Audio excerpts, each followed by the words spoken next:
I'm Justin St. Paul, 23-year-old from London. Today we're going to go through my top 10 exercises. With your training, it's really important to concentrate on form and technique. For me, it's about isolating the muscle and getting a full contraction. So fully lengthened to fully shortened muscle. Technically, I'm a bodybuilder. My interests aren't in lifting as much weight as possible, but rather contracting the muscle as much as I can to make it grow. So there's no point in coming in here, picking up the heaviest weight you can and just chucking it around, trying to show off, trying to say you're lifting heavy weights, because you're never really going to grow that way.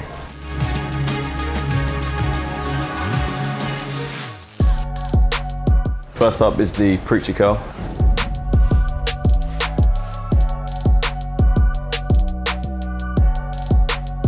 One of the best exercises for biceps is you can really isolate the bicep during that movement. There's no swinging through the shoulders. As long as your upper arm is placed against the pads, then you keep that perfectly still and just isolate the bicep.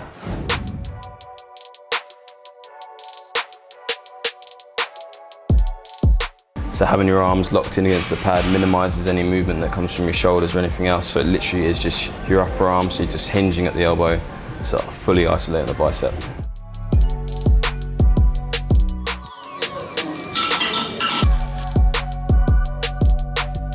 Next exercise is the deadlift, one of, if not the most important exercises you can do in the gym.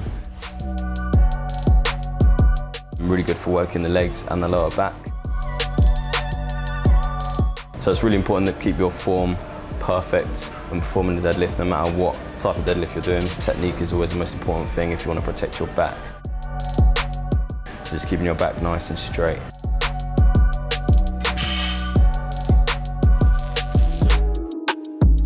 Next up is the dumbbell press for the chest.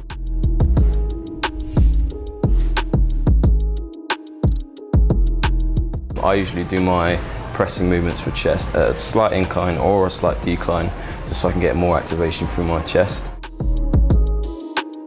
I always choose dumbbells over barbell, as when you think about when you're training your chest, you want to go from a fully extended pec to a fully shortened. When you have a bar, obviously the movement only goes from there to there, so you can't actually fully shorten your pec. It's really important to think about actually tensing and shortening your pec rather than just pushing forward. When you train your chest, you need to try and hit it from all angles. So decline positions to flat to incline. Next up is the shoulder press. So again, we've gone with dumbbells. I prefer dumbbells again as it helps me move for the whole full range of motion. So fully shortening my delt at the top of the movement, bringing the dumbbells together rather than just going straight up. Building shoulders is really important for a good physique, having that broad appeal. So dumbbell shoulder press is a perfect exercise to build the delts. There's lots of different exercises you can do for shoulders. Obviously movements for the front delt, side delt and rear delts. So front delt would only be anything in front of you, side delt and rear delt would be from that movement there.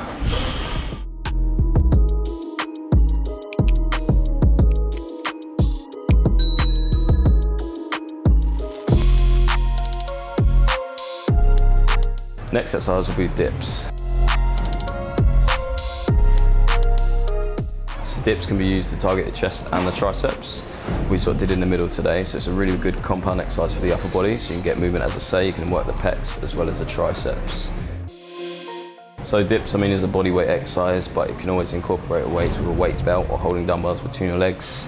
My body weight's not really heavy enough to get good resistance when doing dips, so I usually incorporate some sort of weight, whether it's by work belt or dumbbells.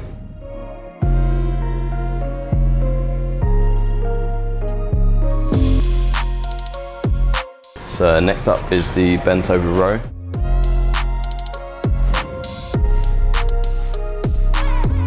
So a staple exercise when training the back.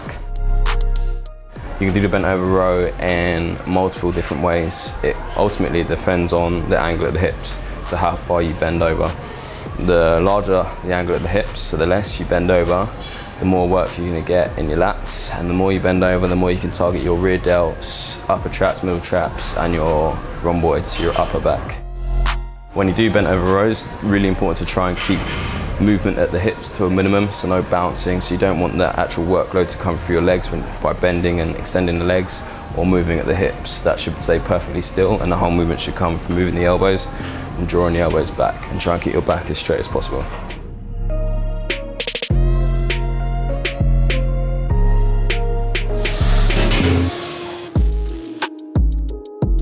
Next exercise, another back exercise. We're going to go with the pull downs. So it's a wide grip pull down, although it's not extremely wide. So I like to do my pull downs just slightly wider than shoulder width grip, because that gets a better isolation through the lats, better contraction. So when doing the pull down, it's really important that you let your lats stretch at the top and engage as you come down. So really think about that protraction through the shoulders, and that's the best way to engage the lats when doing a pull down.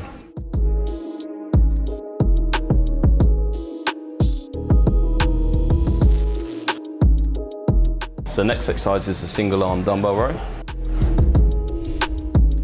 So similar to the bent over row, just obviously this time with one arm at a time using a dumbbell. Really good exercise for back if done correctly. Many people get this exercise wrong. You need to really lean over and make sure the weight comes all the way through the arm, and you're not again using your hips or your legs, bending at the knees or anything like that. It's really important that you try and draw your elbow back as far as possible and concentrate on using your lats and the muscles of your back rather than your bicep. So up next is the overhead tricep extension. A really important exercise when you're working the triceps. A lot of people neglect overhead movements, so they don't actually activate all of the heads of the tricep. It's always my go-to exercise when training triceps, as well as compound movements like close grip bench and dips. It's important that you train your triceps just as much, if not more, than your biceps. Your tricep makes up 2/3 of your arm. For me, my biceps always overpowered my triceps, so I train my biceps a lot less than I do my tris.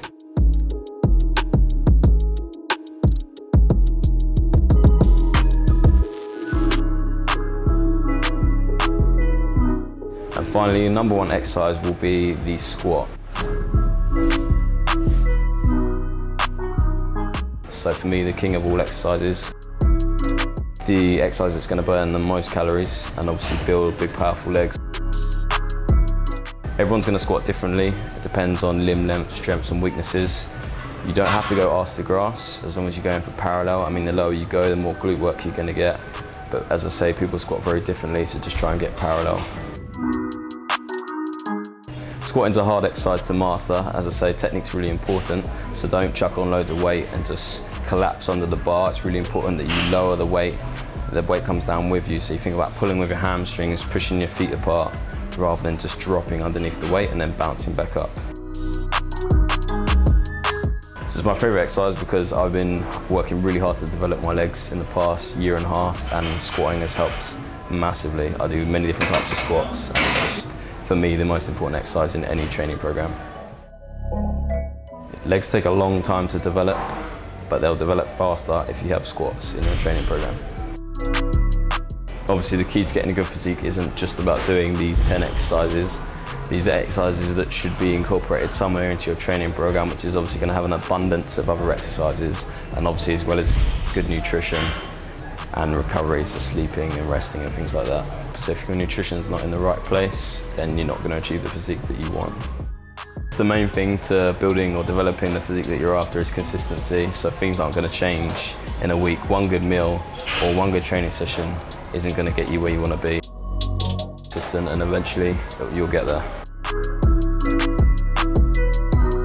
Okay guys, so there's a few of my favourite exercises. If you feel differently, if you've got any other exercises you chuck in there, let us know in the comment section below, and maybe we'll do another video and we'll try and address some technique and things with those exercises.